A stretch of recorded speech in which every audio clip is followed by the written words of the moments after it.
It's good, YouTube. Be back with another video. You better be watching this forbidden mental technique was quietly removed for a reason. Well, um, this might be beneficial, so let's watch it.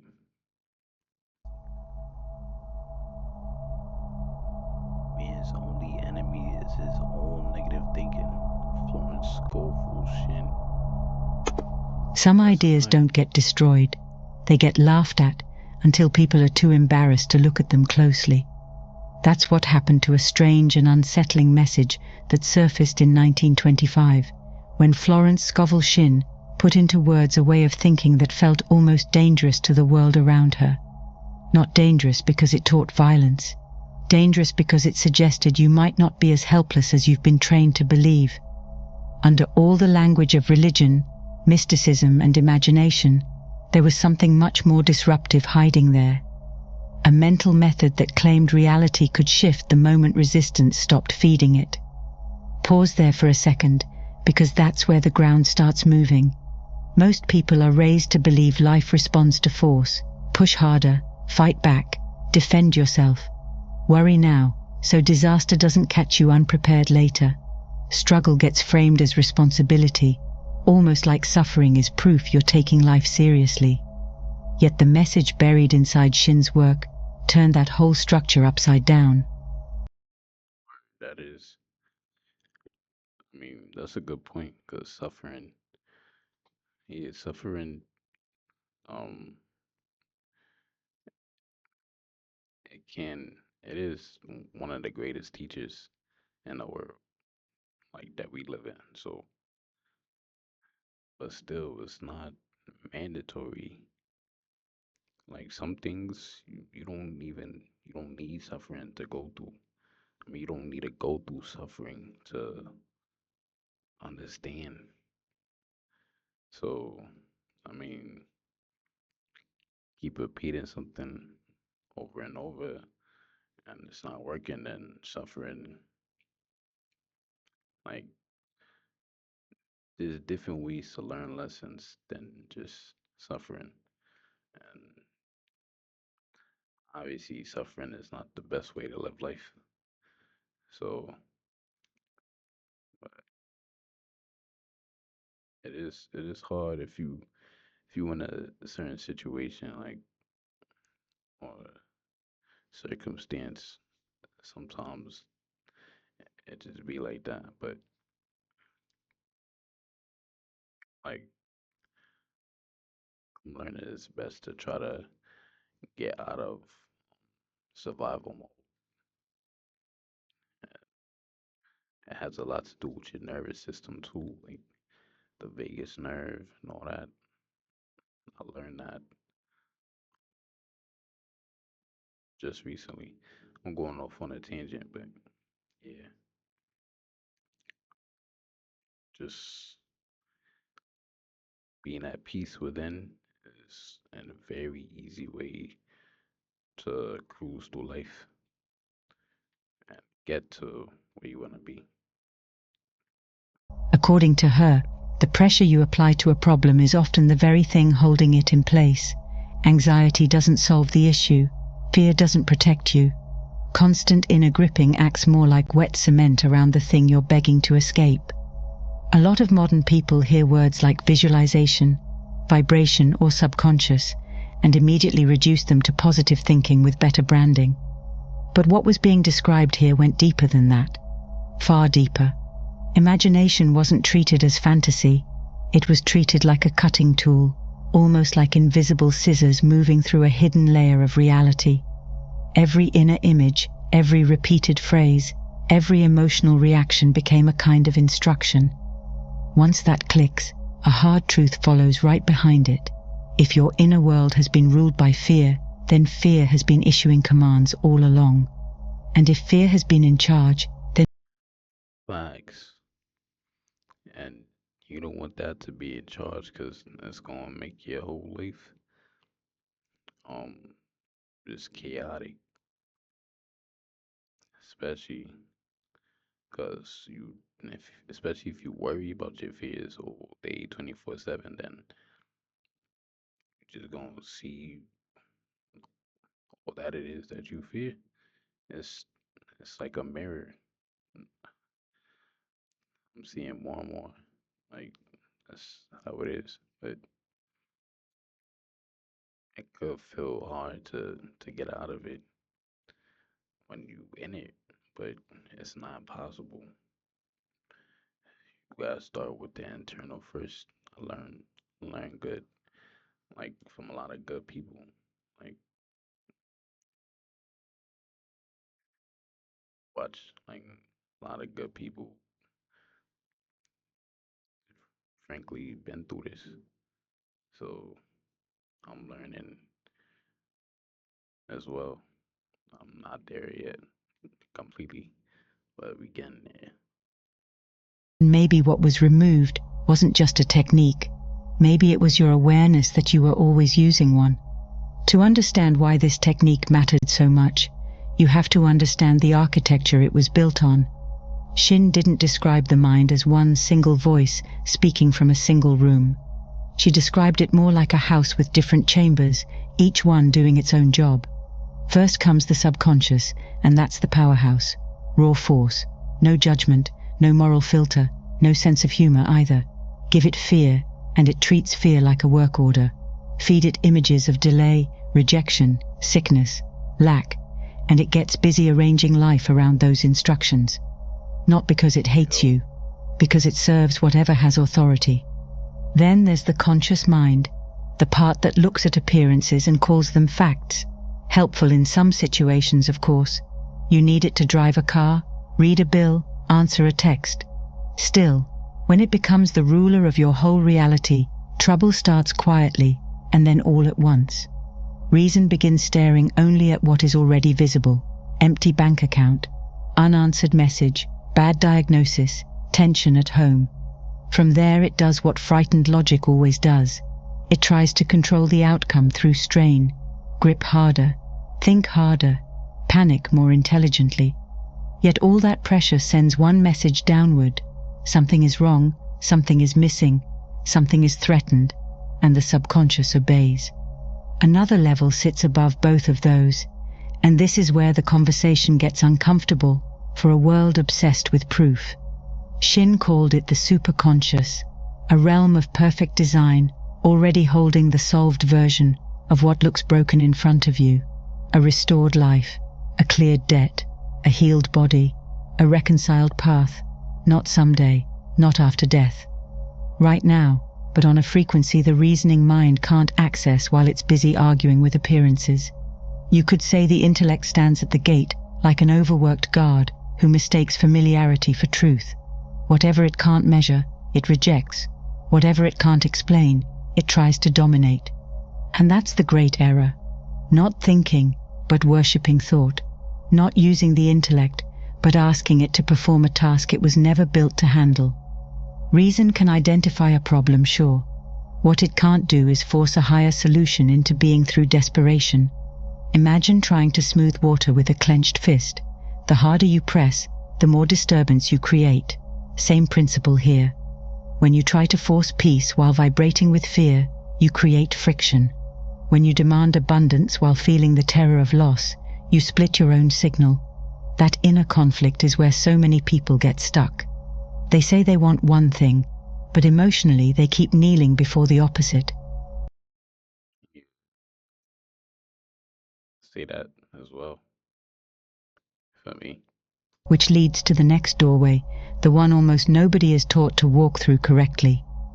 Here's where things become painfully simple, not easy, just simple. If resistance feeds the problem, then the first real movement isn't effort, it's release. Shin's law of non-resistance wasn't passive weakness dressed up in spiritual language. It was a refusal to keep energizing what you claim you want gone. Huge difference. A person drowning in debt, heartbreak, or fear usually thinks the right response is intensity, more strategizing, more emotional rehearsal, more obsession. Yet resistance works like pushing against a locked door, while someone on the other side leans back with equal force. Keep pushing, and both sides stay engaged. Step back, and something changes. Non-resistance means the emotional violence stops. Inner war stops. You don't pretend the situation feels pleasant. You don't become a doormat. You don't let life trample you while you smile politely and call it enlightenment. What changes is the energetic stance. Instead of saying, "I hate this, I can't stand this must leave now," you stop feeding the condition with drama. You stop crowning it king. Fear has a way of making a small shadow look like a mountain at dusk. Non-resistance turns and sees the shadow for what it is, a shape borrowed from your own light. Once your fear is withdrawn, the thing loses its fuel. Still, empty space can be dangerous. Let go of a problem without redirecting the mind, and the old pattern runs right back in like cold air through an open window. That's why Shin's method didn't end with detachment. It moved into transfer. She called it casting the burden. In plain language, that means you stop carrying what your conscious mind was never designed to carry. You hand it over, deliberately and fully, to the deeper intelligence that already contains the answer. Her famous decree was clear: I cast this burden on the Christ within, and I go free to be loving, harmonious, and happy. Strip away the religious wording if needed, and the mechanics remain. The file leaves your panic. The burden changes departments. Many people say words like that and feel nothing, which is why nothing changes. Description isn't transfer. Repeating a spiritual sentence while still hugging the fear is like setting a suitcase down for 1 second and calling it freedom. Real casting brings relief, not because the outer world has changed yet, but because something inside has stopped clutching the knife by its blade. From there comes the hardest part, the time lag. A burden cast in the unseen gets solved there first, while the visible world takes its slower route to catch up. That delay is where most people ruin the process. They cast it in the morning, then go check the evidence at noon.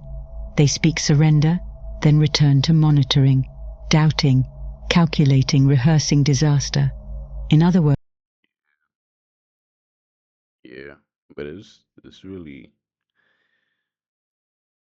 something you gotta like learn how to be conscious of, cause like especially if you accustomed to doing it, it's gonna sneak up on you, and you just gonna end up being like put back in the same routine, cause it's a habit that you gotta break. But you conscious enough to break it, then that's when that's when everything changes. But it's not easy at all, and it takes time for sure. they pick the burden right back up. So what do you do while nothing looks different yet? You act as if the order has already gone in, not recklessly, not performatively, calmly, quietly, with the kind of inner dignity a person has when they know help is already on the way. Shin gave examples that seem small until you feel their depth. A woman asking for a house didn't just wish for one and sit frozen in suspense. She bought blankets for it. She prepared for what had not yet appeared because, inwardly, she had already accepted it. That kind of action isn't fake confidence. It's cooperation. It's setting the table before the meal arrives because you trust the kitchen heard you. A beautiful image lives there.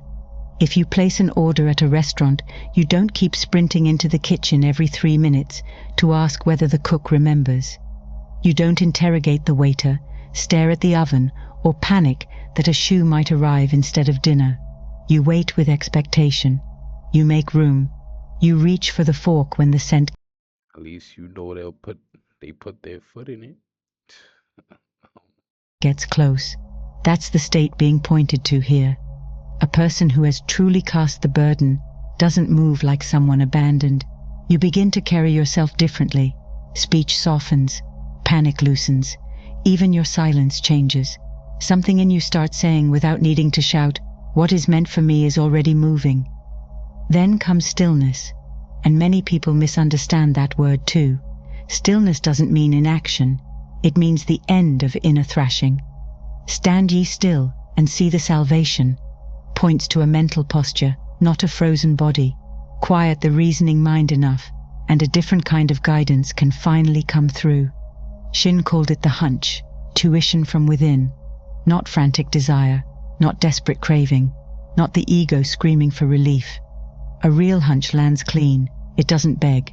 It doesn't argue. It simply says, call this person. Walk there. Wait one more day. Leave now. Often it makes no logical sense at first, which is exactly why the reasoning mind tends to miss it. Her metaphor for this was spiritual aviation, and honestly, it fits. Most people live down in the fog of the mass mind, collective fear, endless bad news, scarcity talk, bitterness, complaint. Ground level is crowded, noisy, and heavy. Cast the burden and hold non-resistance, and it's like lifting above the weather. Up there, the landscape looks different. Patterns become visible. Openings appear where walls once seemed permanent. Yet altitude has to be protected.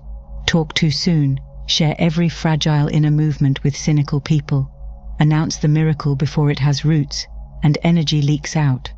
A steam engine only moves when pressure is held. Open every valve, and the power is gone. Some things need darkness before they can bear daylight. A seed understands that. You probably do too.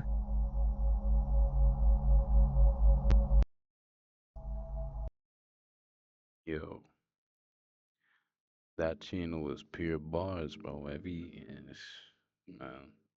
I watched some of their content before. Yeah, definitely. They be spitting bars. Like, it's one of those deep channels. You feel me? But yeah, that's the video. Um, yeah, it really is important what they was talking about. Like, yeah, subconscious mind, if it's programmed the wrong way, like you're gonna have to do work if you want success or if you want to keep success, because it's I guess that's pretty much what determines what you go through and and your reality. So if you're trying to be successful, be better, you gonna have to change the way you talk. Even yeah, even talk like everything. Damn, like a lot. I mean, depend. It depends on who you are, what you do, but you still gonna have to reprogram it in whatever way. And yeah, I'm definitely learning that as well. I'm not